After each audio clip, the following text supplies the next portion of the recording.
participants à la caravane de presse de lutte contre le mariage d'enfants sont de retour. Odette Zwanguena nous fera le point. Fidèles téléspectateurs, bonsoir. Merci de nous recevoir une fois de plus chez vous. En ouverture de ce journal, les échos du 7e traité d'amitié et de coopération. Les présidents Roch-Marc Christian Kaboré du Burkina Faso et Alassane Dramane Ouattara de la Côte d'Ivoire ont tous pris part à l'ouverture officielle de la conférence ce matin à Yamoussoukro, en Côte d'Ivoire.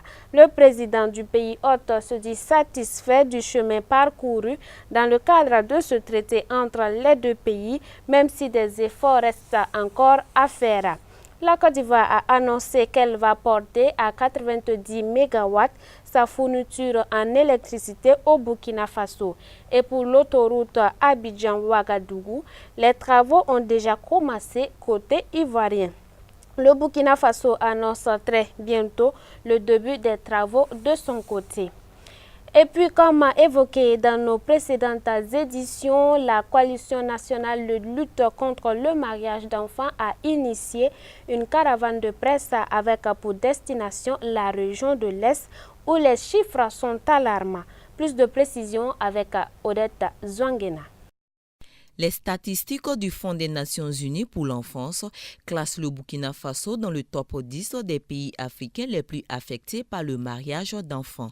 Pour y remédier, une organisation de la société civile, la CONAMEB, la Coalition nationale de lutte contre le mariage d'enfants, en a fait son cheval de bataille. En partenariat avec l'UNICEF, elle a organisé du 23 au 25 juillet une caravane de presse dans la région de l'Est, précisément à Fadan-Gourma, classé deuxième en termes de taux de prévalence après le Sahel. Toucher du doigt cette réalité est toute l'essence de cette mission. Le mariage d'enfants est connu ici à l'Est sous un autre nom, celui du RAP. Et selon la Direction régionale de la femme, de la solidarité nationale et de la famille, la région a enregistré de janvier à mai 2018 35 cas de mariage précoce et 68 cas de rapt. Tout nouvellement installé à la tête de la Direction provinciale de l'éducation préscolaire, primaire et non formelle du Gourma, Kayaba Natsama en fait de cette lutte sa priorité. Sa direction a par ailleurs répertorié de 2017 à nos jours qu'atteint le nombre de filles ayant abandonné les études pour cause de mariage. Et à cet effet, l'association Poussada, membre de la CONAMEB, a formé plus de 700 encadreurs intervenant dans le domaine de l'enseignement. Le mariage d'enfants demeure un fléau social qui sévit dans cette région. Il est vrai que la sensibilisation demeure la meilleure arme, mais la justice est toutefois là pour rétablir l'ordre, surtout avec l'adoption de la loi 061 portant prévention, répression à l'égard des filles et des femmes. Les données statistiques de la justice de Fadan-Gourma révèlent que cette année, il y a eu déjà 2 condamnations pour enlèvement de mineurs, 3 condamnations pour rapt des filles, 7 condamnations pour complicité des rapts et 1 condamnation pour mariage forcé. Notre reporter est allé à la rencontre des victimes de cette pratique néfaste. Elle nous relate la vie de quelques-unes des pensionnaires des centres d'accueil Samuel et Saint-Joseph de la ville de Fada-Gourma. Toutes les 5 provinces de la région de l'Est sont touchées par le phénomène du mariage d'enfants. Nous sommes allés à la rencontre des victimes dans 2 centres d'accueil de la ville de Fadan-Gourma. Au centre d'accueil Saint-Joseph, 7 jeunes filles y ont trouvé refuge. 3 étaient présentes à l'heure du rendez-vous. Parmi elles, figure Christine Zungrana. Ma mère m'a donné un mariage, j'ai refusé et je me suis enfuie pour trouver refuge ici. Cela fait 7 ans que ce centre m'a accueilli et cette année, j'ai été réintégrée dans ma famille. À l'instar de Christine Zungrana et de ses camarades, 2 autres ont trouvé refuge au centre d'accueil Samuel. Ces centres servent de cadre d'insertion et d'apprentissage pour ces victimes. Tout comme l'association APDG, la directrice du centre Samuel fait appel aux bonnes volontés pour renforcer les actions et ainsi secourir les enfants. Donc je lance un appel à tout le monde, tous ceux et celles qui peuvent vraiment aider ces enfants-là. C'est aussi des enfants de la société burkinabé. Et ce ne sont pas des enfants qui ont choisi de naître avec des problèmes ou bien de se retrouver dans les problèmes où on les a trouvés. C'est la société, le dysfonctionnement de la société qui a produit ce qu'on a aujourd'hui. Alors, nous tous nous sommes concernés et nous tous nous sommes interpellés. Alors, que les bonnes volontés, ça me ferait plaisir. Et ça ferait plaisir à mes enfants. Et selon la direction provinciale de l'action sociale, la prise en charge des victimes se fait à différents niveaux. Et la prise en charge consiste en une prise en charge psychosociale. La prise en charge psychosociale s'entend une prise en charge alimentaire, et une prise en charge vestimentaire, une prise en charge médicale, sociale. Et il y a aussi le volet de réhabilitation. La direction régionale de la santé est claire, le phénomène du mariage d'enfants est à éradiquer, tant ses conséquences sont néfastes pour la santé, voire même la vie des victimes. Restons toujours avec Odette Zongena. Les autorités de la localité ne comptent plus rester en marge de cette lutte. Ils ont pris l'engagement d'éradiquer le fléau de cette région. Stopper le mariage d'enfants n'est pas chose facile mais possible. L'implication des acteurs clés est sûrement un atout. La CONAMEB l'a compris, c'est pourquoi elle a initié ces rencontres avec les autorités régionales, municipales, les autorités coutumières et religieuses. L'Église n'apprécie pas le mariage d'enfants. Mais il faut reconnaître que l'Église étant dans la société,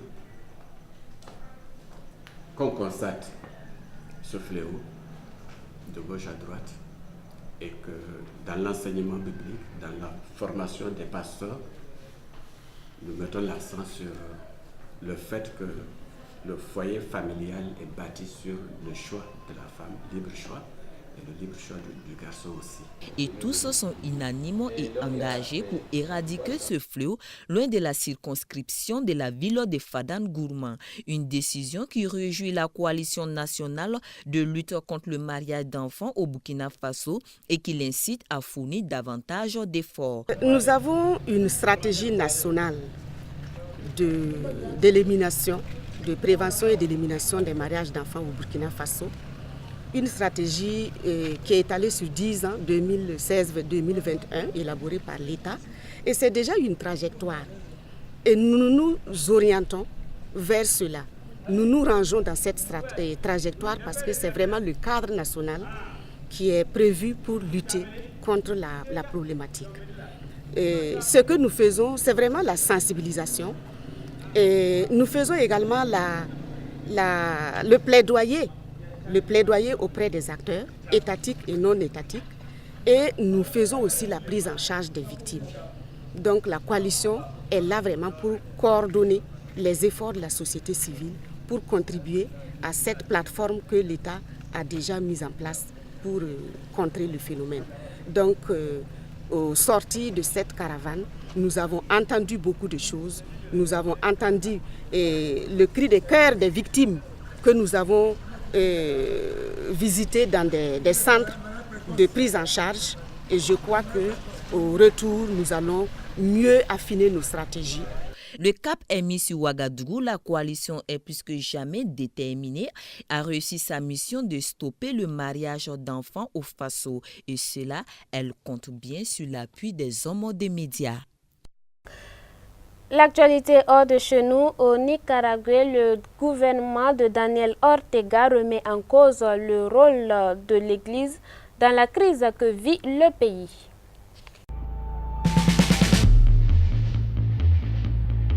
Un prêtre accompagné de gardes du corps. Edwin Roman craint les représailles du gouvernement pour l'aide apportée aux manifestants anti-Ortega dans sa paroisse de Masaya. Des militants sandinistes l'ont d'ailleurs passé à tabac et menacé par téléphone. Yo estaba por la noche ya a acostarme, ya estaba en pijama cuando escuché por la calle bombas, piedras, gritos. Como sacerdote, como pastor de esos ciudadanos, pues por instinto yo abrí la puerta. L'Église reste un acteur capital dans la crise que vit le Nicaragua. Elle est le médiateur entre le gouvernement et les manifestants. Les évêques ont proposé l'organisation d'élections anticipées comme sortie de crise. El presidente dijo que eso para él era inaceptable, que lo describió como un golpe de Estado, como si los obispos estaban interesados en darle un golpe de Estado. Les négociations sont pour l'instant au point mort. L'opposition réclame la démission du président Daniel Ortega depuis plus de 3 mois. Plus de 300 personnes sont mortes et des centaines d'autres ont disparu. L'Éternel a fait pour nous de grandes choses, nous sommes dans la joie. Quand l'Éternel ramena les captifs de Sion, nous étions comme ceux qui font un rêve. Ainsi salmodiait le roi David devant les bienfaits de l'Éternel à son égard. Et nous qui avons aujourd'hui le sang et le nom de Christ, nous disons également, l'Éternel a fait pour nous de grandes choses et nous sommes dans la joie. Car l'œuvre accomplie de Christ à la croix renferme tout ce dont nous avons besoin. Ainsi s'achève cette semaine que j'ai eu l'occasion de vous présenter. Théodore Yamiogo vous retrouve la semaine prochaine. Bonsoir chez vous.